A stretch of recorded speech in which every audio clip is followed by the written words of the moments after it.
नमस्ते दोस्तों, स्काईमेट वेदर में आप सभी का स्वागत है। आज 6 जनवरी है और 6 जनवरी का ये वीडियो है। इसमें हम देखेंगे कि इस समय क्या सिस्टम बने हुए हैं और किस तरह का वेदर है। आप देखिए, हवाएं जो है वो उत्तर भारत में, खास करके उत्तर से लेकर के पूर्वी भारत में उत्तर पश्चिमी दिशा से चल रही हैं।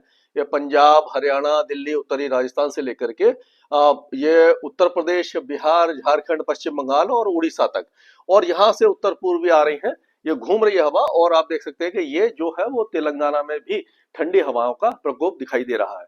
तो आपने देखा होगा कि कल, खास करके 5 तारीख को, दिल्ली एनसीआर के साथ साथ पंजाब, हरियाणा और पश्चिमी उत्तर प्रदेश के कुछ जिलों में धूप निकली थी, लेकिन सर्द हवाएं परेशान कर रही थी, क्योंकि ये बर्फीली हवाएं हैं। इसके कारण क्या हो रहा है कि जो ठंड है उसका एहसास लगातार बना हुआ है।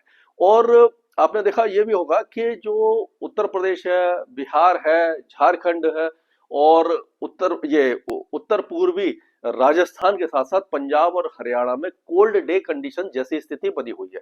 यानी कि टेम्परेचर दिन में ज्यादा नहीं उठ रहे हैं और धूप तेज नहीं निकल पा रही है। एक लो प्रेशर एरिया बन गया है। जो लो प्रेशर एरिया था वो वेलमार्क लो प्रेशर एरिया बन गया। ये जो आप देख रहे हैं, ये south central bay of Bengal और इक्वेटोरियल इंडियन ओशन के आसपास है।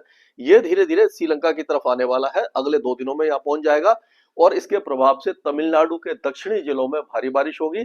और उसी तरह से श्रीलंका में भी 2 दिनों के बाद भारी से अति भारी बारिश की संभावना दिखाई दे रही है।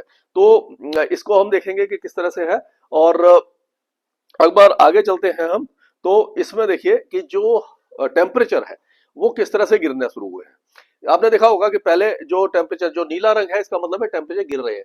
तो अब ये बिहार में और ये पूर्वी उत्तर प्रदेश के साथ साथ मध्य प्रदेश के दक्षिणी इलाकों में, विदर्भ में, उड़ीसा, ये सारे इलाकों में पहले पश्चिम भारत में, उत्तर पश्चिम भारत में गिरे थे टेम्परेचर। और जब हवा जो ठंडी हवा यहाँ तक पहुंचती है तो पूर्वी, मध्य और दक्षिण भारत में जो मिनिमम टेम्परेचर है वो गिरना शुरू हो जाते हैं। तो अब यहाँ पर भी सर्दी का प्रकोप बढ़ गया है। अब मैं आपको दिखाता हूं कि जो सैटेलाइट पिक्चर है, सैटेलाइट पिक्चर के हिसाब से हम देखेंगे कि कहां पर ये बादल और या लो क्लाउड और कोहरा बना हुआ है। तो आप देखिए कि ये पश्चिम बंगाल के ज्यादातर इलाकों में है और बिहार के जो तराई वाले इलाके हैं वहां जहाँ है, पूरा उत्तर प्रदेश है, ये दिल्ली के कई इलाके हैं, पंजाब, हरियाणा, पाकिस्तान और पश्चिमी और उत्तरी जो ये है राजस्थान है, यहाँ पर भी है। और पूर्वी राजस्थान के साथ साथ उत्तरी मध्य प्रदेश में घने कोहरे की चादर छाई हुई है और यहाँ पर लो क्लाउड भी है। इसके कारण यहाँ पर धूप ज्यादा नहीं निकल रही है। कोल्ड डे जैसी कंडीशन यहाँ पर आपको दिखाई दे रही होगी। और ये अगर दक्षिण में हम चलते हैं तो इसमें भी आप देखेंगे कि ये जो वेदर सिस्टम किस तरह से बने हुए हैं। एक तो ये साइक्लोन बना हुआ है जेना, जो काफी नीचे है, इसका कोई भी असर दिखाई नहीं दे रहा, ये साइक्लोन है। एक लो प्रेशर एरिया है जो आपको मैं उसमें दिखाया था पिक्चर में। एक लो प्रेशर एरिया फिलीपींस के पास बना हुआ है। यानी ये 3 वेदर सिस्टम इस तरह से ये बने हुए हैं। और ये आप कह सकते हैं कि साउथ चाइना सी, प्रशांत महासागर, इंडियन ओशन और बंगाल की खाड़ी सक्रिय हो गए हैं। और आपको ये बता दूं कि जैसे जैसे साइक्लोन सीजन होता है, वैसे तो होता है ये अक्टूबर से दिसंबर तक का साइक्लोन सीजन होता है, तो ये साइक्लोन नहीं बनेगा। लेकिन क्या होता है कि जैसे जैसे हम अ, सर्दियों की तरफ चलते हैं, दिसंबर माफ कीजिए, दिसंबर और जनवरी में चलते हैं, तो वैसे ही ये वेदर सिस्टम भी नीचे की तरफ चले जाते हैं, क्योंकि सूरज नीचे की तरफ जाता है और वार्मिंग भी साउथ की तरफ हो जाती है। आपने देखा होगा कि जो अप्रैल और मई में जो साइक्लोन बनते हैं बंगाल की खाड़ी में, वो मध्य में बनते हैं और ये ऊपर की तरफ जाते हैं, ये भारत की तरफ आते हैं। और अक्टूबर में ऊपर बनते हैं, नवंबर में और नीचे, दिसंबर में और नीचे और जनवरी में और नीचे, इस तरह से ये नीचे होते जाते हैं। और अगर ये जो है, इसका ये ट्रैक दिखाई दे रहा है, ये जो लो प्रेशर एरिया यहाँ से बना था, इस तरह से यहाँ पे जा रहा है और ये इस तरह से ये यहाँ पर आप देखिए ऑलरेडी ये श्रीलंका के आसपास काफी ज्यादा जमावड़ा बादलों का दिखाई दे रहा है, ऑलरेडी बारिश हो रही है। तो इसका जब ये यहाँ पर आप देखिए कि बादल सबसे ज्यादा है, या ये अंडमान निकोबार द्वीप समूह यहाँ पर है, यहाँ पर भी बारिश होगी। लेकिन उसके दक्षिण में ये जो बादलों का समूह है, इस वेलमार्क लो प्रेशर एरिया के कारण है, इससे डिप्रेशन भी बन सकता है ये आगे जाते हुए, और श्रीलंका पे ये पहुंचेगा 8 तारीख के आसपास, और 9 और 10 तारीख को भारी बारिश देगा ये जो उत्तर, ये दक्षिण भारत है यहाँ पर। तो अगर हम आज की बात करें 6 तारीख की, तो पहाड़ों पर देखिए कोई भी वेदर एक्टिविटी नहीं है। उत्तर जो हवाएं चल रही थी वो इसी तरह से चल रही हैं और यहाँ पर ये लो प्रेशर एरिया का असर दिखाई दे रहा है। तो ये तमिलनाडु और दक्षिणी आंध्र प्रदेश के तटों पर हल्की बारिश होगी। अंदरूनी तमिलनाडु और केरल लक्षद्वीप में भी हल्की बारिश होगी। अंडमान और निकोबार द्वीपों में हल्की से मध्यम बारिश की संभावना दिखाई दे रही है और कोहरे का प्रकोप अभी लगातार बना रहेगा। धीरे धीरे छटेगा, लेकिन अभी फिलहाल कोई बड़ा वेस्टर्न डिस्टर्बेंस हमें दिखाई नहीं दे रहा। तो ये 7 तारीख को भी आप देखिए कोई दूर दूर तक कोई भी पश्चिमी विक्षोभ दिखाई नहीं दे रहा और एंटी साइक्लोन बन रहा है मध्य प्रदेश और छत्तीसगढ़ के आसपास। ये वेदर सिस्टम आगे आ गया और ये 8 तारीख को आप देखिए कि ये बिल्कुल ही श्रीलंका के ऊपर एज ए डिप्रेशन पहुंच रहा है। तो श्रीलंका में भारी से अति भारी बारिश की संभावना हमें दिखाई दे रही है और 8 तारीख से ही बारिश की गतिविधियां दक्षिणी तमिलनाडु और दक्षिण केरल में बढ़ जाएंगी। 9 और 10 तारीख को यहाँ पर भारी से अति भारी बारिश की संभावना हमें दिखाई दे रही है।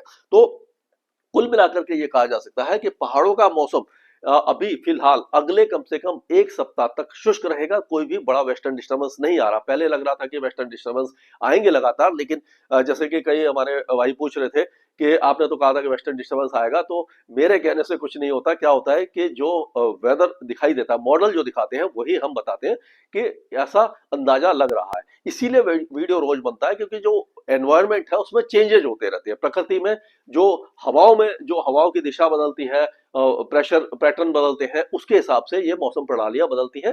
तो जैसे जैसे हम आगे चलते हैं, मॉडल जो आगे का दिखाता है, अगले 2-3 दिनों का तो एक्यूरेसी काफी ज्यादा होती है। जैसे जैसे हम और 7-8 दिन 15 दिन तक पहुंचते हैं तो उसकी एक्यूरेसी कम होती जाती है। इसीलिए मॉडल को, यानी मॉडल क्या होता है कि आपको एक सिंपल भाषा में समझाऊं कि जो जितने भी ऑब्जर्वेटरी है, कहाँ पर मैक्सिमम टेम्परेचर क्या हुआ, मिनिमम क्या हुआ, हवा क्या चल रही है, अलग अलग लेवल पर हवा का स्पीड और डायरेक्शन क्या है, इन सबको एक चार्ट पर प्लॉट किया जाता है।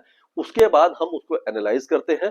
पहले हाथ से एनालाइज करते थे, अब कंप्यूटर एनालाइज करता है। तो ये इस तरह का ये हवाओं की गति और ये बता देता है, यहाँ पर एंटी साइक्लोन है, यहाँ पर साइक्लोनिक सर्कुलेशन बना हुआ है और यहाँ पर लो प्रेशर एरिया बना हुआ है। ये सब पता लगता है और जो अर्थ रोटेट करती है उसके हिसाब से वेदर सिस्टम कहाँ जाएंगे और अगले 3-4 दिनों में किस जगह पर पहुंचेंगे और किस तरह का वेदर देंगे, उसको एनालाइज करके फोरकास्ट किया जाता है। मॉडल भी वही दिखाते हैं, तो उसके हिसाब से हम आगे बताते हैं कि किस तरह का वेदर होगा। तो कभी कभी ये मॉडल में अगर जो शुरू में जो हमने डेटा डाला है उसमें कुछ एरर है, तो वो आगे जाकर के और ज्यादा उसमें एरर बढ़ जाता है। इसीलिए जो एक्यूरेसी है वो कम होती जाती है। तो अगले 2-3 दिनों का एक्यूरेसी काफी ज्यादा होती है। तो आप मान के चलिए 8-9-10 तारीख तक का जो मैंने बताया है वो बिल्कुल एक्यूरेट रहेगा और ये कोहरा जो है वो रहेगा, लेकिन धीरे धीरे कम होगा और धूप की जो वो ड्यूरेशन है वो धीरे धीरे बढ़ेगी। यानी कि दिन में पहले थोड़ी देर धूप निकलेगी, फिर और ज्यादा निकलेगी और थोड़ा सा तेज धूप हो सकती है, क्योंकि अगले कई दिनों तक कोई भी वेस्टर्न डिस्टर्बेंस नहीं है, मॉइस्चर ज्यादा नहीं आने वाला है। इसीलिए ये जो दिन का टेम्परेचर थोड़ा सा बढ़ सकता है। रात के टेम्परेचर में अगले 2 दिनों के दौरान पंजाब, हरियाणा, दिल्ली, उत्तर प्रदेश, बिहार और झारखंड, छत्तीसगढ़ और मध्य प्रदेश के साथ साथ उड़ीसा और पश्चिम बंगाल में कुछ गिरावट होगी। उसके बाद टेम्परेचर स्थिर हो जाएंगे। इसके आगे जो भी अपडेट होगा हम लगातार अपडेट करते रहेंगे। स्काईमेट वेदर में अभी के लिए इतना ही।